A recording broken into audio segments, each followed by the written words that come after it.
కృష్ణమోహన్ గారికి, ముఖ్యంగా మాజీ బీసీ కమిషన్ చైర్పర్సన్, అదే విధంగా వారి బీసీ కమిషన్ పదవి అయిపోయిన తర్వాత బీసీల కొరకు ఆర్నిశలు కష్టపడుతున్నటువంటి వ్యక్తి కృష్ణమోహన్. మీరు రోజు చూస్తూ ఉంటారు పేపర్లో ఏదో ఒక సందేశం వారు ఇస్తూనే ఉంటారు. సో మరి అట్లాంటి కృష్ణమోహన్ గారు ఈ రోజు అధ్యక్షత వహించడం సంతోషకరమైన విషయం. అదే విధంగా కృష్ణన్న గారి గురించి నేను చెప్పాల్సిన అవసరం లేదు, పరిచయం చేయాల్సిన అవసరం లేదు. బీసీ ఉద్యమం అంటేనే కృష్ణయ్య. సో గత 5 దశాబ్దాలుగా బీసీ ఉద్యమానికి వారే చుక్కాని, వారే దశ దిశ.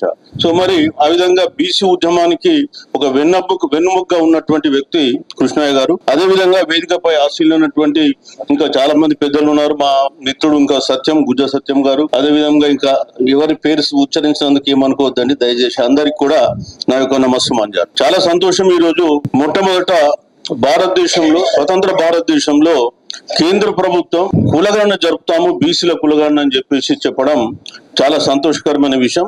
మరి ఈ కులగణన ఎజెండా ఐటమ్ ను కేంద్ర ప్రభుత్వం, ముఖ్యంగా బీజేపీ గవర్నమెంట్ అనౌన్స్ చేసినందుకు నరేంద్ర మోడీ గారికి మీ అందరి తరఫున ప్రత్యేకంగా నా యొక్క అభినందనలు. ఒక 2-3 నిమిషాలు మనం ఇక్కడ తెలుసుకోవాల్సిన అవసరం ఉంది. ఎందుకంటే కులగణన అనగానే మనం సంకలు ఎగిరేసుకుని సంబరపడిపోతే మళ్ళీ వెలెక్కిల పడతాం. గతంలో అనుభవాలు ఉన్నాయి కాబట్టి నేను ఆ విషయాలు మీకు కొద్దిగా ఒక 5 నిమిషాలు తీసుకొని ఎక్స్ప్లెయిన్ చేస్తాను.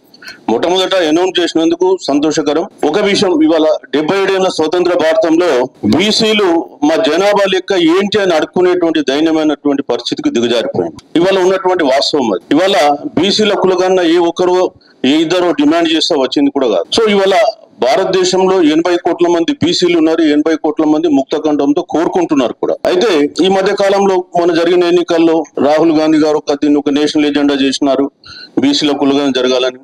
వాస్తవానికి 1951లో మీకు తెలుసు కులగణన ఈ దేశంలో 1881 నుంచి నడుస్తూ ఉంది. 1931 వరకు జరిగింది, ప్రతి 10 సంవత్సరాలకు ఒకసారి. 1951లో జరగాలన్నప్పుడు నెహ్రూ గారు ఒప్పుకోలేదు. అది పోయింది కదా, అంత చరిత్రలో పోయి నేను బోదలుచుకోలేదు. ఇప్పుడు ఈ ప్రభుత్వం కులగణన చేస్తామన్నప్పుడు కొన్ని విషయాలు మనం గుర్తుపెట్టుకోవాలి.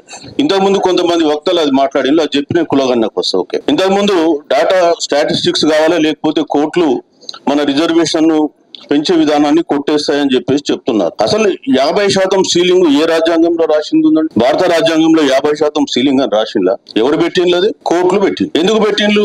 బీసీలు వాళ్ళ జనాభా దామాషా ప్రకారం ఉండకుండా అడ్డుకున్నారు. ఇవాళ ఎస్సీలకు జనాభా దామాషా ప్రకారం, ఎస్టీలకు జనాభా దామాషా ప్రకారం, ఓసీలకు వస్తే భారతదేశంలో ఓసీలు 15% కూడా లేదు, వాళ్ళకు 10%. మరి బీసీలు 56% ఉంటే వాళ్ళకి 27% ఎందుకు ఉంది? అంటే ఎవరికైనా సరే వాడి జనాభా దామాష ప్రకారం ఇచ్చుకుంటారు తప్ప బీసీలకు మాత్రం ఇవ్వరు. అది కదా మీరు అన్నారు డాటా కావాలని. ఈడబ్ల్యూఎస్ ఏం డాటా ఉందండి? ఏ డాటా ఉందని 10% వాళ్ళు ఆల్ఫే సడన్ 2019లో 102వ రాజ్యాంగ సవరణ చేసి ఇచ్చారు. వారం రోజులల్లో భారతదేశంలో 10 రోజులల్లో ఇంప్లిమెంట్ అయినటువంటి రిజర్వేషన్ చట్టం ఏంటంటే ఈడబ్ల్యూఎస్. మీరు ఎప్పుడో మన మన్మోహన్ సింగ్ గవర్నమెంట్ లో 2005లో మేజర్ సిన్హా కమిటీ వేశారు. ఆ కమిటీ దేనికి వేశారు? EWS reservations. అంతకు ముందే 1992లో అంటే 91లో పివి నరసింహారావు ప్రైమ్ మినిస్టర్ ఉన్నప్పుడు ఆర్థికంగా వెనుకబడ్డటువంటి అగ్రవర్ణాలకు 10% రిజర్వేషన్ ఇస్తూ ఒక మెమో ఇస్తే ఇందిరా సహాని కేసులో 9 మంది జడ్జిలలో 8 మంది కలిపి కొట్టేసిండ్రు. రాజ్యాంగ పరంగా ఆర్థిక పరమైనటువంటి రిజర్వేషన్లు చెల్లవని. దానికి మళ్ళీ వాళ్ళ అగ్రవర్ణాలకు వడ్డించినోడు మనోడైతే ఎక్కడుంటే పోయింది. మళ్ళీ మనసు ఒప్పుకోగా 2005లో మన్మోహన్ సింగ్ గారు కమిషన్ వేశాడు. ఇది మేజర్ సిన్హా కమిషన్. ఆ కమిషన్ మొత్తం భారతదేశం తిరిగి బీసీల జనాభా 46%, 24% ఓసీలను లెక్కగట్టి వాళ్ళకి 10% ఇవ్వదు. వాస్తవంగా అసలు అందులో ఏమి లెక్కలు లేవు. అయినా సరే కోర్టులని ఏమన్నాయి మళ్ళా దాన్ని 2011లో మన్మోహన్ ఈ కమిషన్ రిపోర్ట్ చెప్తున్నారు. అది వాళ్ళు 2010లో రిపోర్ట్ ఇచ్చిండ్రు, అది అట్లనే మూలన పడి ఉంది. 2019లో ఆ రిపోర్ట్ బయటకు తీసి జనవరి 6వ తారీఖు రోజు కేంద్ర కేబినెట్ ఆమోదం, 2019 7వ తారీఖు లోక్సభ, 8వ తారీఖు రాజ్యసభ, 10వ తారీఖు రాష్ట్రపతి, 11వ తారీఖు యాక్ట్, 17వ తారీఖు నుంచి దేశం మొత్తం అమలు. దానికి ఏమున్నదండి డాటా? కోర్టుకు పోతే కోర్టు ఏమంటది? అవును 50% రిజర్వేషన్ సీలింగ్ ఉన్నది వాస్తవమే, ఈడబ్ల్యూఎస్ కు మాత్రం అది ఈ 10% అదనం. అంటే బీసీల రిజర్వేషన్ లోకి వస్తే మీరు 50% దాటొద్దని కొట్టేస్తారు, ఈడబ్ల్యూఎస్ కు అది వర్త. సో ఆ విధంగా జరుగుతుంది. ఎవరిని బ్లేమ్ చేయదలుచుకోలే, నేను ఏ పార్టీకి సంబంధించిన వ్యక్తిని కాదు. ఇక్కడ ఎందుకు చెప్తున్నా అంటే కులగణన కూడా కాన్షియస్ గా లేకపోతే మళ్ళీ ఫెయిల్ అయ్యి కోర్టులు ఇవ్వాలనుకుంటే ఇస్తాయి, లేకుంటే లేదు. అది కూడా చెప్తున్నా. ఇవాళ న్యాయ వ్యవస్థలో ఏముంది? 2014 నుంచి 24 వరకు మొన్ననే పార్లమెంట్ లో న్యాయశాఖ మంత్రి సమాధానం ఇచ్చాడు. ఏం సమాధానం ఇచ్చాడు? సుమారు ఒక 780 మంది జడ్జెస్ అపాయింట్ అయితే ఈ 10 సంవత్సరాల కాలంలో అందులో 78% ఓసీలే ఉన్నాయి. 78%. మిగతా దాంట్లో బీసీలు, ఎస్సీలు, ఎస్టీలు, ముస్లిం మైనార్టీస్ 22% ఉంది. కాబట్టి మనం కోట్లల్లో న్యాయం ఎక్స్పెక్ట్ చేయాలంటే కష్టమైంది. ఇవ్వాలనుకుంటే ఇస్తారు. ఈ 10% రిజర్వేషన్ 9 మంది జడ్జిలలో 8 మంది కొట్టేస్తే మళ్ళీ ఇందులో ఈ Janhit versus Union of India case 2022లో 10% ఇవ్వచ్చు అని చెప్పారు. దాన్ని మొన్న ఇవ్వద్దు కృష్ణయ్యర్ గారు కూడా కేరళలో పోయి విపరీతంగా తిట్టిండు. ఎట్లా ఇస్తారు సుప్రీంకోర్టు ఈ జడ్జిమెంట్? సో అది ఒక ఇష్యూ. నేనేం చెప్పాలనుకున్న పాయింట్ ఏంటంటే మనం ఎంత పకడ్బందీగా డాటా పెట్టినా కోట్లలో నెగ్గాలంటే మన బీసీల కష్టం అవుతుంది. ఆ విషయం అర్థం చేసుకోవాలి. అందుకనే ఇవాళ కులగణనని తీసుకొస్తే మనకేమైందంటే కనీసం ఆ మాట అన్నారు కోర్టులు. అవును ఇప్పుడు మీకు డాటా లేదనేదానికి లేదు అనేటువంటి పదం పోతుంది ఒకటి. రెండవది కులగణన గురించి చెప్తే 2010లో అప్పుడున్నటువంటి మన్మోహన్ సింగ్ గవర్నమెంట్ ను ప్రెషర్ పెట్టారు. బీజేపీ గవర్నమెంట్, బీజేపీ పార్టీ పెట్టి కులగణన జరపాలంటే వాళ్ళు పార్లమెంట్ లో అనౌన్స్ చేసి నెక్స్ట్ డేనే మళ్ళా మేము సెన్సస్ లో కులగణన చేయం, దాని కొరకు socio economic caste census separate గా చేస్తామని చెప్పి సెపరేట్ గా 5,000 కోట్లు పెట్టి చేసి దాన్ని డాటా కూడా బయటకు 2018లో రాజ్నాథ్ సింగ్ ఆగస్ట్ 31 రోజు స్టేట్మెంట్ ఇచ్చిండు, నేను కులగణన చేస్తాను మరి 2021 సెన్సస్ లో.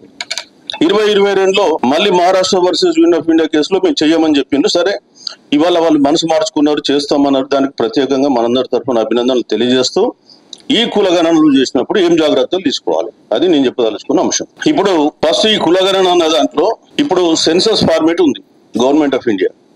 అది 14 కాలమ్స్ ఉంటుంది. ఈ 14 కాలమ్స్ లో కాలం నంబర్ 8లో ఎస్సీ ఆర్ ఎస్టీ అంటారు. ఒకవేళ ఎస్సీ అయితే నీ సబ్ క్యాస్ట్ ఏందని మళ్ళీ కింద రాయమంట.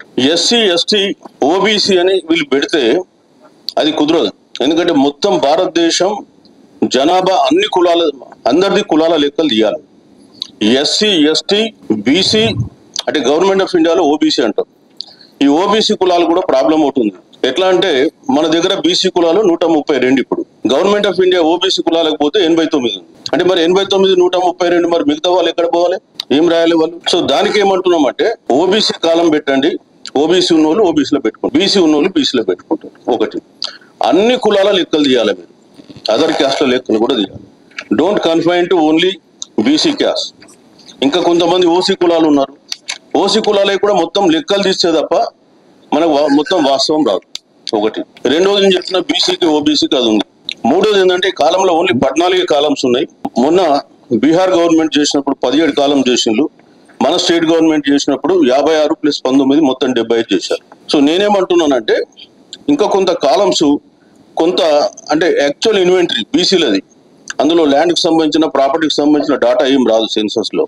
సో దానికి మీరు ఏం చేస్తారంటే గవర్నమెంట్ ఆఫ్ ఇండియా వాళ్ళు సెపరేట్ అగ్రికల్చర్ సెన్సస్ చేస్తారు ఎవ్రీ 4 సంవత్సరాల కొరకు, క్విన్ఫినాన్షియల్ అనుకుంటారు. ఆ కాలంలో ఎస్సీ, ఎస్టీ డాటా ఉంటుంది కానీ బీసీల పేరు రాయారంట. సో నేనేమంటున్నానంటే ఏ సెన్సస్ మీరు చేసినా 100% అన్ని సెన్సస్ లలో బీసీల డాటా కలెక్ట్ చేయాలి.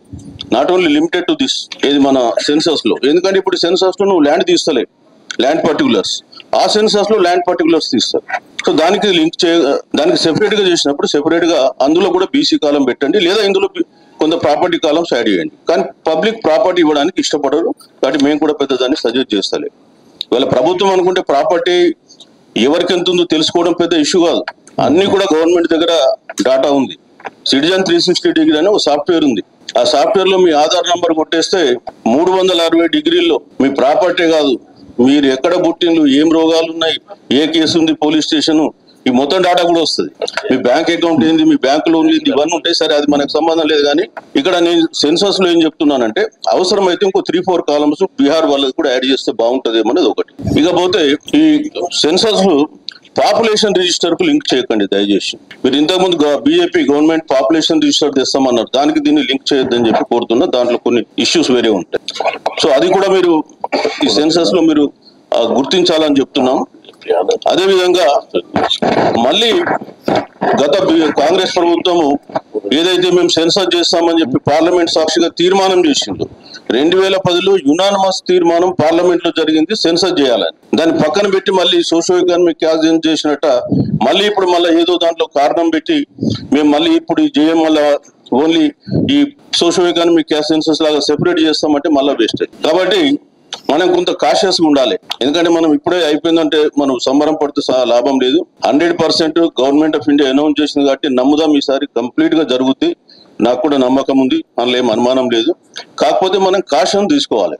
మళ్ళీ మనము తెలంగాణలో కుల సర్వే జరిగితే లాస్ట్కి వస్తే బీసీల లెక్కలు తప్పిపోయినాయి. ఆ బీసీల లెక్కలు తప్పైనా నెక్స్ట్ డేనే నేనే తీసి బయట పెట్టిన. ఆ తర్వాత మల్లన్న గారు ఇంకా చాలా మంది మాట్లాడడం జరిగింది. మళ్ళీ ఇట్లాంటి పరిస్థితులు రాకుండా మన కమ్యూనిటీ వాళ్ళు కూడా అందరినీ కూడా ఏ విధంగా మనం ఆన్సర్ చేయాలి క్వశ్చన్స్ అనే దానికి కూడా మనం కొంత ట్రైనింగ్ ఇచ్చి ఆన్సర్ చేయించాలి, లేకుంటే ఇబ్బంది అయ్యింది. సో మరి ఇక్కడ నేను కోరేది ఏంటంటే, మన కృష్ణన్న గారు ఉన్నారు, వారు మళ్ళీ సాటర్డే కూడా ఇంకో మీటింగ్ పెట్టినామన్నారు.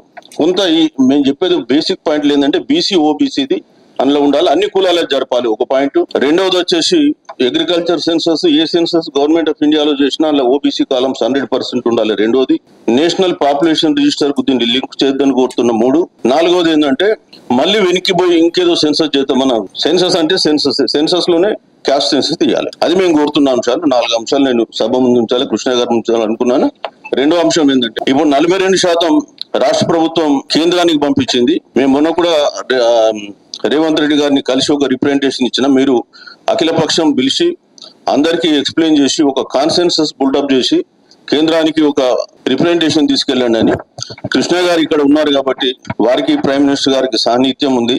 సో వారి ఆధ్వర్యంలో కూడా ప్రైమ్ మినిస్టర్ గారి దృష్టికి వారు తీసుకెళ్తారు, నేను చెప్పాల్సిన అవసరం లేదు. అది వారు 50 ఏళ్ళ నుంచి పోరాడుతున్నారు. మరి దాన్ని కూడా సక్సెస్ఫుల్ గా అయ్యేటట్టు ఈ సభ కొంత ఆలోచించి మరి అటు డైరెక్షన్ లో కూడా ఒక తీర్మానం చేసుకుంటే బాగుంటుంది. లేదా కృష్ణ గారు వారు ఎట్లా తీసుకుపోతారు. సో వారికి మరోసారి నా తరఫున గుర్తు చేస్తున్నాం. మరి ఆ విషయాన్ని కూడా ముందుకు తీసుకెళ్లాలిగా కోరుతూ నాకు ఈ అవకాశం ఇచ్చిన మీ అందరికీ ధన్యవాదాలు తెలుపుతూ